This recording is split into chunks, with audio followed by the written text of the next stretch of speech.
What is Hurricane Katrina? Hurricane Katrina is a tropical cyclone that strikes the southeastern United States over the Bahamas, and it is the deadliest and most damaging of all tropical cyclones in the Atlantic Ocean. What is the shape of Hurricane Katrina? It is a tropical depression.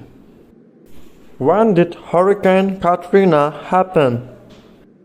On August 23, 2005 AD until August 31. How long does Hurricane Katrina last? Lasted for about 8 days. What is the classification of Hurricane Katrina? It was classified as a Category 5 hurricane. Who named Hurricane Katrina? The hurricane was called by this name by the World Meteorological Organization. What was the consequence of Hurricane Katrina? Many regions and states were destroyed, their residents evacuated, and more than 1,800 people died.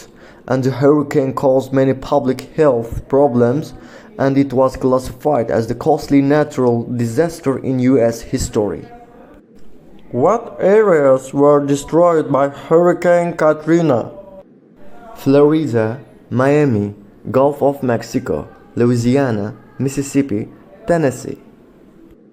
What weather condition preceded Hurricane Katrina?